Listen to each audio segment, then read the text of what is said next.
Welcome to the Voiceover Gurus podcast. I'm Erin Cox, and this is my VO journey. Fantastic. Okay. Welcome back to the Voiceover Gurus podcast. In my effort to continually showcase new talent who have been on the scene, even a year, 2 years, whatever, I always find that their journeys are extremely informative for the rest of you and us and me too, because I like to hear how people are starting out. Today, though, I'm lucky enough to have one of our students, and I've known you for a couple years now, and I want to say hello, everybody, to Erin Cox. Yeah, hey Linda, what's up? Yeah, you've been studying with the Gurus for a while. You've been part of our lives for a while. I think so. I could look back and find no, I didn't. It's been a while because you had so let's start off first. How did you get started? I know you work in radio. Mm-hmm. So tell me first off, what got your wheels spinning that you wanted to do voiceover? For voice, well, I guess I've always kind of thought about it. I didn't realize, when I was in the Navy, I guess I ordered a book about voiceover that I just found. And I meant to bring it in here so I could tell you what it is, but my day got derailed. So I guess I've always sort of been interested in it. Uh-huh. And then I went to Connecticut School of Broadcasting, and one of the reasons is they also do like a little voiceover, like basic voiceover technique there. And they tell you like the gist and everything. And then I just kind of forgot about that for a while and focused more on radio. And then, every once in a while I'd get you should do voiceover. They really liked your commercial, blah, blah, blah, that kind of thing. Sorry, a bunch of alerts coming up. Okay. So, and then, so it's kind of radio's fault as, Blame radio. Yeah. I was getting my little room up here all set up. I was going to voice track something, and it ended up not working out for whatever reason. And I was like, well, I have a microphone and I'm already set up. And I just Googled voiceover websites, and the obvious because you were already set up at home because you were going to do voice tracking at home. Yeah. Ended up not doing that. Well, explain for folks that don't know, what is voice tracking? Oh, voice tracking is when, when you're listening to radio, it's the parts between the songs usually, or after the commercials, or sometimes they're sometimes they have live reads of ads in there too. So you can do it ahead of time, and it is just a wave, it is just a sound file. So they just slide it in there in between the songs or the spots or whatever. So it's pre-recorded breaks. Yeah. Mm-hmm. Just little short ones. So, just give you more freedom as a radio person. And we ended up not even doing that. In the old days, you had to do it live. We had to do it live in the old days. There was no pre-recording anything. I know. I've heard but that's voice tracking. You heard that. Yeah, that's old school. So, okay, so then you set everything up at home thinking, well, I'm going to be voice tracking from here. And then it was just a natural transition, right? Yeah, the voice tracking didn't happen. And I was like, well, I know basics of voiceover. So I thought. Mm-hmm. So, I just I jumped on a pay to play. Didn't really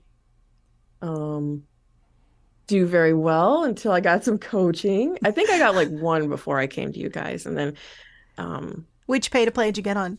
Voices. Mm-hmm. How many auditions do you think you did? Oh, quite initially. A few that I don't know now. Well, first, kind of radio's fault. I was recording in stereo, and then once you have like your thing with the voices person, they're like, yeah, you don't need to do stereo. You can just do mono.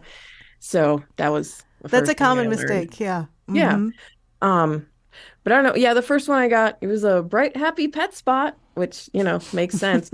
But I think then I used that money to probably do a workshop. I did a workout with you guys first. Okay. I think. Mm-hmm. Yeah. After finding y'all on the podcast. And then I was like, okay, I'm going to make some money to get some coaching. And then that's how that went. And yeah. That's awesome. That's awesome. So how long ago was that then? It was, I auditioned a while before I got one on there. Was this pre-pandemic? Yeah. I think it was summer before pandemic, fall before. Mm-hmm. That sounds about right. It's kind of sad that that's what we base our timing on. I'm like, Yeah. did this happen before the pandemic or after the pandemic? Yeah, I was like, was it 2019 or 2020? I think it was 2019. Yeah. But Yeah, that sounds you're right. currently balancing still. You're a program director. You have actual responsibilities in addition to being a Yeah. jock, right? Yeah. I'm at the radio station 7 to 3 o'clock. And then weekends and then sports, and we have random other events here and there. And sorry, I know you can't see it, but that was driving me crazy. So yeah, sometimes it's a lot to balance because radio is very seasonal. Like sometimes it's very quiet and sometimes it's like and it tends to a lot of the times it works. Like right now it's kind of quiet in both, but seems like fall and winter they both ramp up, But you have sports that you broadcast, right? Local?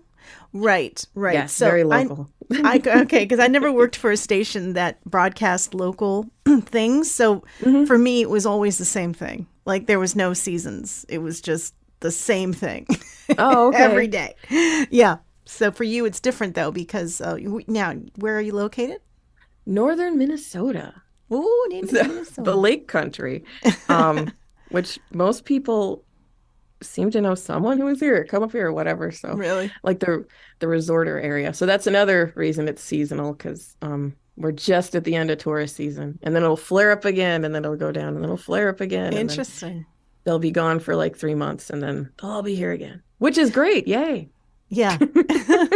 So you get busy for a little while, and then that's when you have to balance everything.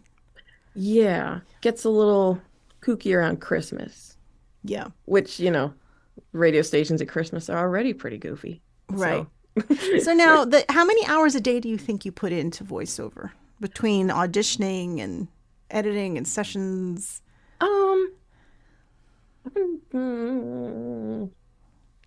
Sometimes just 2. Yeah. Sometimes a little more. There are weekends when I dig a little more into it, and there are days when I don't do anything. I'm kind of all over the place. I've been trying to learn a lot this quarter since it's been kind of quiet. So, but I guess I've had I don't know. It ebbs and flows. But yeah, it's about 2-ish hours a day, I'd say.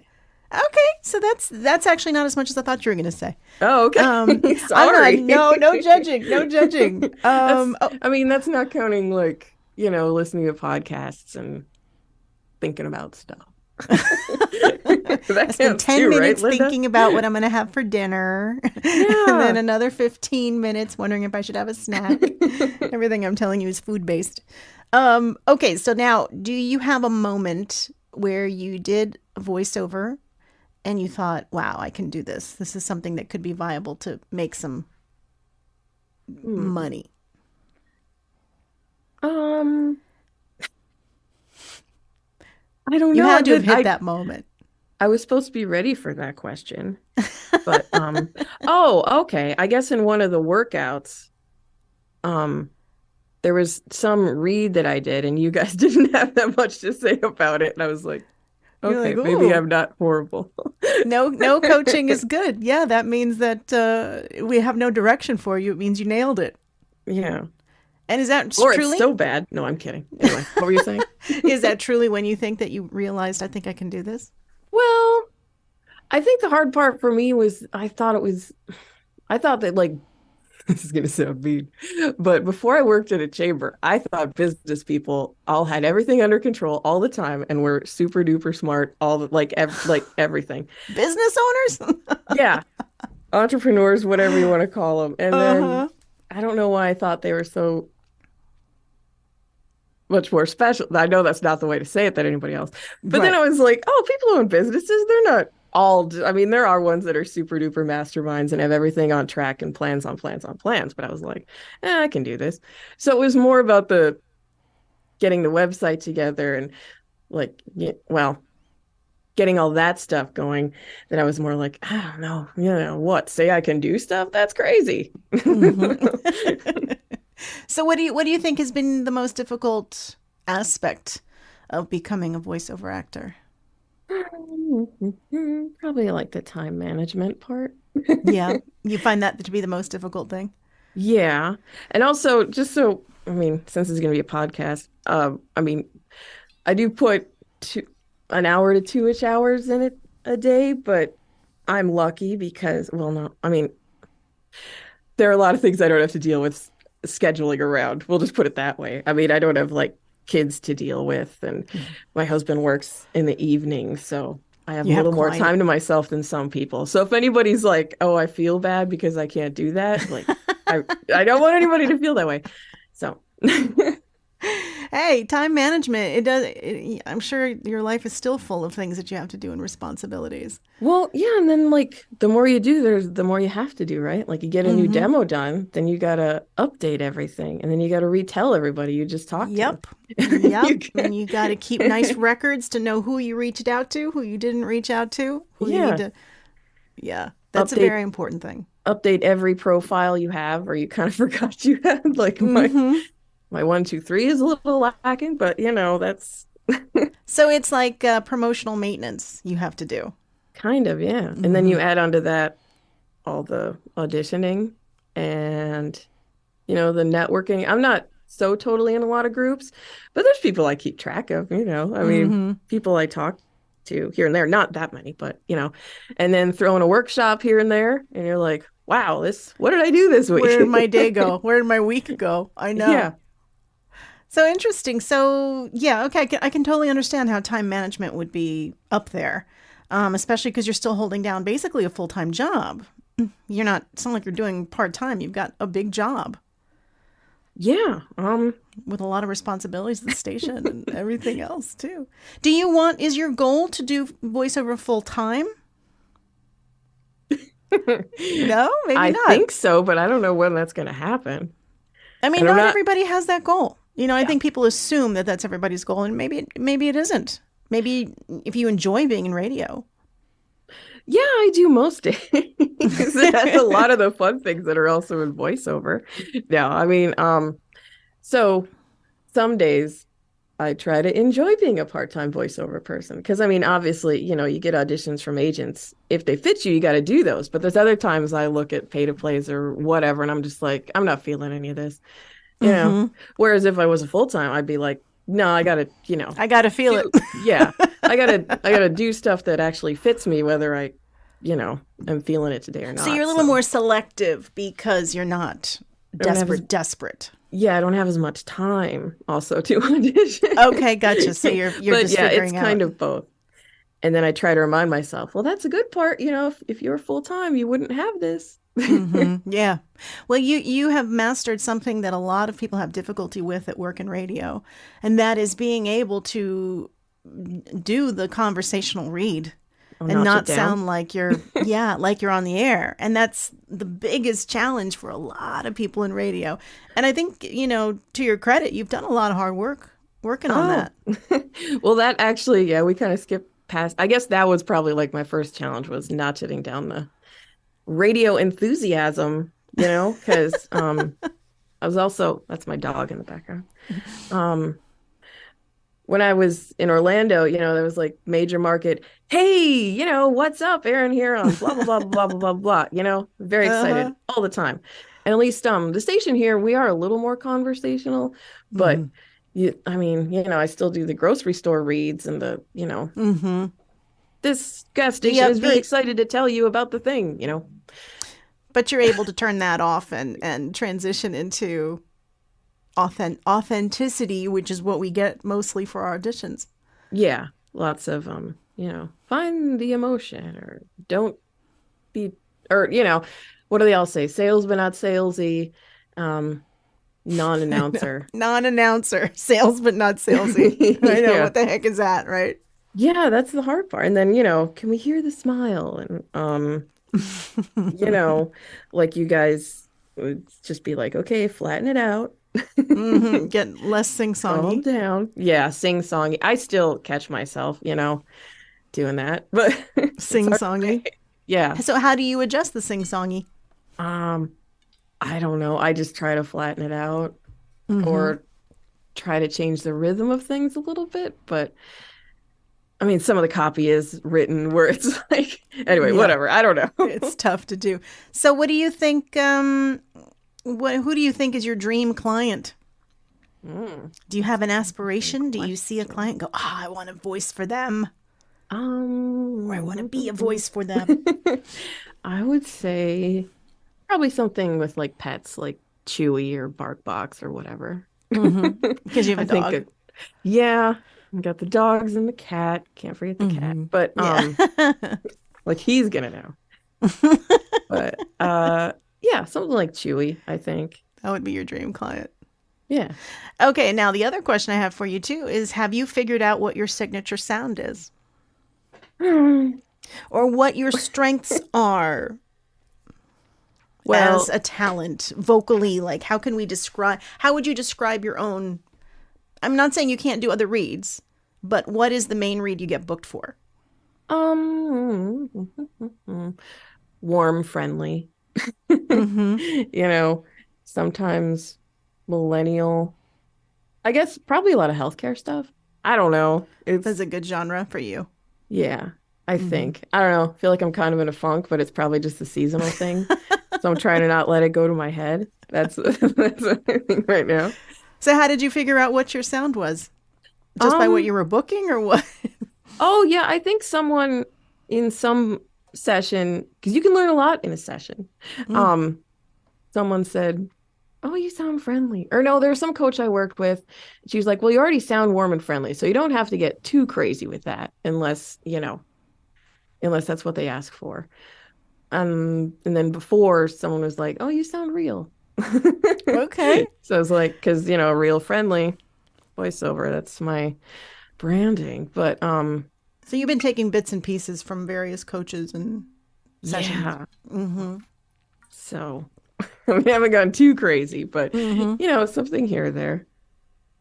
So do you feel that you're making enough money to go full time? Like, I mean, that you could make the jump if you wanted to? I mean, not to get into your family finances or anything, but I'm just curious if you think that you could do it. Some quarters, yeah. Some not so much. I mean, I think so. But then, I listen to a lot of podcasts. But people say, before you go full time, remember, you're not just replacing the income. And you guys probably said that. You're not just replacing the income, you're full time. You're also doing that plus what you've added on with your side gig or whatever, too. So I don't think it would replace all of it. I don't know. It's kind of unreliable still, Yeah, and it takes time. It takes time. But do you enjoy it? Yeah. You still enjoy it? Yeah. I mean, I've only been doing it like 3 years. But you still have the fire and do you ever get like down about it? Yeah.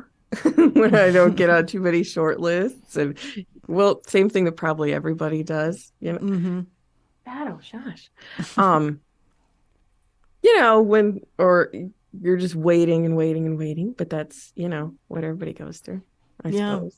Now you said you were in a funk. What's that from? Well, I don't know. What was it? Is it a radio funk or an auditioning funk? Oh, no. I don't know. I just sound to myself like I keep doing the same thing. So then it's like the more you think about it and try to change it, then you almost kind of keep doing the same thing. You know what I mean? Sabotage yourself? You self-sabotage? Maybe. I don't know. It's weird. But then, you're doing an audition. That person didn't hear the read you did like 5 reads ago that sounded kind of the same to you, but maybe wasn't. That might be what they want. I mean, you should be, delivering what... Oh, hi, Shadow, right? Shadow. Hi, Shadow. Oh, is it girl, boy? Oh, he's a boy. Shadow's a boy. He's Shadow's so beautiful and handsome. Sorry, you're handsome, Shadow. Handsome. He's a pain in the ass. What was I going to say? It's the path, everything you're going through, you're going to have the ups and the downs on it. But as long as you don't overthink stuff, what do you think is your biggest challenge? Is it overthinking things? Well, you're looking at me like you know that I know what it is. Probably overthinking things and being too technical, Linda. Would be one of the things if we're talking performance wise. And then my marketing game is a little off, but otherwise, Well, that's good. So as far as what do you think you should improve on? What could you improve on? Should probably, well, that's a good question. I don't know. Think about that. So you don't have like a goal where you're like, oh, I want to be the voice of something other than you mentioned the Chewy and the pet stuff, but you have any other aspirations as a voice talent? I don't know. I'm sorry, Linda. It would be If good you to don't, have- you don't. That's okay. I just find it interesting to share, you know? Well, I mean, everybody wants to get some big campaign where like everybody hears them and, but that, I don't know. I don't have a thing for that. I don't know, man. You're so self-deprecating. You're always self-deprecating. It's very Minnesotan, Yeah. Do you think that affects you, though, as far as auditions go? I don't know. Well, because, when there's like a character read, it's like, how big do they want you to go? And like, to me, I feel like, I went there. But then like in workouts, you guys will be like, no, a little more. I don't know what you're doing here, but you can bring it. Yeah, you can do a little more. But, so I don't know. It's weird because, probably everybody does this, but you see an audition, you think you know what they're asking for, and maybe you have a little take on it. So then you do it, and sometimes, boom, you get it. Awesome. Other times, nothing. Mm-hmm. And then you're like, well, at least I took a swing, I was going to say, how do you handle the rejection? Do you have any techniques, anything that you do in particular? I try to not think about it. Yeah, you let it go? Agent auditions, I'm pretty good at letting go. Sometimes I will look and be like, oh, well, they probably didn't pick me if I haven't heard anything by now, Mm-hmm. But pay to play stuff, I'm fine just kind of letting go of those ones. It's, it is kind of a soft rejection. They don't call you and like tell you you suck or anything. Right. So, it's not great, but it's not, you can characterize it as a rejection or not, because the fact is they just went with someone else. Yeah, and it could be a lot of things. Like, yeah. If you've ever hired anybody or sifted through resumes, or even in the audition workout things that I've done with you guys, it's like, well, I don't know, I would probably pick anybody. So it is so subjective. Well, I'm sure. When we were running those mock, those audition nights, oh my God, they were so difficult to choose because we would hear all these different reads of the same script and they would all be fantastic. And it would be so difficult. I can't imagine how tough it would be for somebody doing casting. Yeah. Part of me would want to do it. But actually, okay. Well, at the station, a customer wanted, what was it? They were doing this thing called Tubular Tuesday. It was a craft store. And Tubular Tuesday, this is so stupid. Somehow Tubular Tuesday was a discount on like plastic floral stuff, whatever.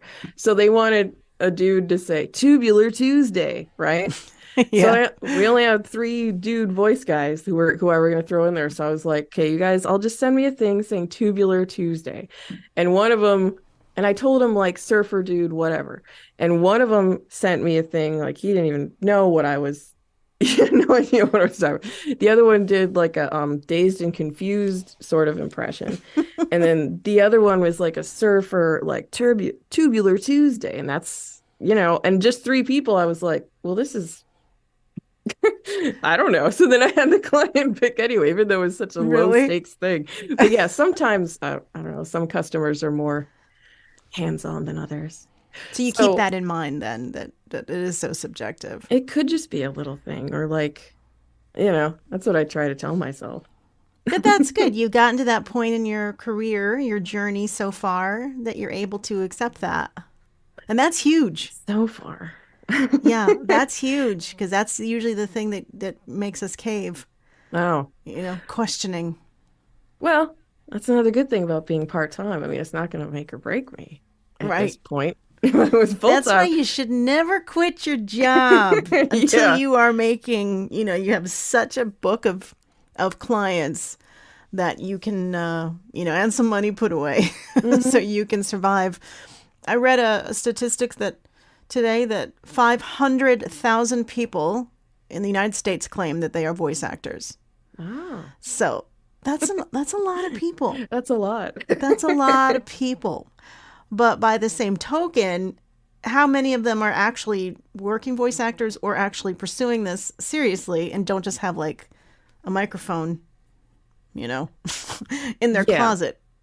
Because there's a difference. There's a difference between actually committing and taking lessons and going for it, or someone just throwing stuff out there and throwing together a bunch of crap that they send out. Yeah, so it would be, I don't know, it'd be interesting to be on the other side of a casting, and then I'll be like, well, I could just do a casting on voices just to see what's on there, or 1, 2, 3, just as an experiment. But then why? And that'd be mean, and that'd be a waste of time for people. But the stuff that I hear that sometimes when Dave does castings, a lot of it is awful. He said, like, I don't know what he said. I forget 75% or not even listenable. Yeah, that's huge. Great. I know. Feel even worse. Should make you no, feel I'm better. kidding. No, make you feel better because you're not going to be in that 75% because you give out a quality product. We're talking crazy unlistenable. Oh, okay. Yeah. Yeah, I think people try like goofy stuff. I remember in broadcasting, I can't remember the name of the guy who taught voiceover. I was trying to dig it up today, but he was talking about horrible demos that he got. And he said he got one. It was just a guy going like, this is my British voice. And then being like, this is my Australian voice. Or, it was like, people send up random. I mean, I'm sure you get random stuff every once in a while. Yeah, I've talked about it before. We have a demo that we got here literally where this guy was like, this is my high voice and this is my low voice. And we were laughing hysterically like, this person is serious. They're seriously sending their stuff out. But you know what? I did a lot of stupid stuff when I was starting out. I didn't know. So, yeah. And I'm sure I was laughed at behind my back. I know that I was judged behind my back on a few situations when I really pushed it. And it's part of the journey. It's part of the learning process. So I can't fault them too much. Well, I think your success has been great. I have been lucky enough to see it happen. Oh. And you wound up with one of the same agencies that I'm at too, which is cool. Oh, yeah. Booking jobs. Mm-hmm. So we are very proud of you and happy that you've had some success. And I appreciate you sharing with us your journey so far. Oh, yeah. Well, all you gurus have been helpful and integral. Well, thank you so much for joining me today because I really appreciate it. Hopefully people learn something from this because you shouldn't quit your day job. You should try to balance things. And try. So that way you can throw it away a little bit because that's pretty much what you're doing. You're auditioning and then you're not thinking about it. Trying not to. Every once in a while there's one I'm like, oh, that would be so cool. Like the ones I got help with from you guys, I was like, that whatever. But whatever. Awesome. Thank you, Erin, so much for joining us. I'm going to put your website in the notes part so people can check it out. It's just Erin. Is it just ErinCox.com? No. I think there's a weather lady named Erin Cox. I'm pretty sure that.